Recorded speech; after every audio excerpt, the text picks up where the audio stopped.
ভিডিওটা শুরু করার আগে একটু হেসে নেই এবং কিছু বলার পরে আরেকটু হেসে নেব। সেটা হলো বাংলাদেশের ৬৯% লোক নাকি এই ডক্টর মোহাম্মদ ইউনূসের কাজে সন্তুষ্ট। কি আর বলবো ভাই, এমন একটা প্রতিষ্ঠান এই জরিপ করেছে, এই জরিপের ফলাফল দেখে আমি তো হাসতে হাসতে একদম শেষ। আপনারাও নিশ্চয়ই হাসছেন, কারণ ৬৯% লোক ডক্টর মোহাম্মদ ইউনূসের কাজে সন্তুষ্ট। আর এই জরিপটা করেছে কারা জানেন?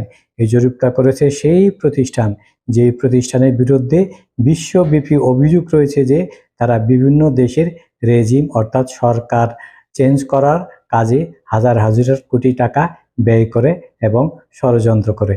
সেই যুক্তরাষ্ট্র ভিত্তিক প্রতিষ্ঠান IRI, এই প্রতিষ্ঠানকে নিয়ে দ্য সানডে গার্ডিয়ান পত্রিকা কিন্তু একটা অনুসন্ধানী রিপোর্টও করেছে। সেই অনুসন্ধানী রিপোর্টে প্রকাশ হয়েছে হাইতি, তারপর উগান্ডা, আরও কয়েকটি দেশ আছে। এইসব দেশের রেজিম চেঞ্জের পর, মানে সরকার পরিবর্তনের পর, বাংলাদেশের রেজিম পরিবর্তনেও সাফল্য পেয়েছে এই IRI। আর এই প্রতিষ্ঠানটি তাদের জরিপে দেখিয়েছে, আর ৮০% লোক বিশ্বাস করে বাংলাদেশের আসন্ন নির্বাচন সুষ্ঠু, নিরপেক্ষ এবং অংশগ্রহণমূলক হবে।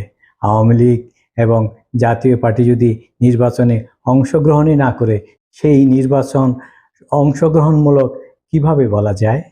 সাবেক প্রধানমন্ত্রী শেখ হাসিনার বিরুদ্ধে যে ষড়যন্ত্র হয়েছে, এই ষড়যন্ত্রের পেছনে কিন্তু IRI এর অবদান ছিল। এটা অনেক ক্ষেত্রেই কিন্তু উঠে এসেছে, বিশ্ব সংবাদ মাধ্যমে উঠে এসেছে, এবং আমাদের একজন আছেন নবনীতা চৌধুরী, তিনি কিন্তু তার টক শোতে বিস্তারিত তুলে ধরেছিলেন। আর সেই একটা বিতর্কিত প্রতিষ্ঠান যারা বিশ্বের বিভিন্ন দেশের রেজিম চেঞ্জ করে, আর এই রেজিম চেঞ্জ হয় যুক্তরাষ্ট্রের মদদে এবং যুক্তরাষ্ট্রের ইচ্ছায়। যুক্তরাষ্ট্রে যাকে চায় না তার বিরুদ্ধেই এই প্রতিষ্ঠানটি ষড়যন্ত্র শুরু করে, হাজার হাজার কোটি টাকা ঢালা শুরু করে।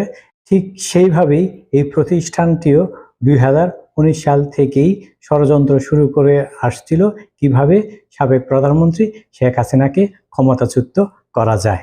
আর তারাই নাকি গবেষণা করে দেখিয়ে দিল বাংলাদেশের ৬৯% লোক ডক্টর মোহাম্মদ ইউনূসের কাজে সন্তুষ্ট। কি হাস্যকর, তাই না?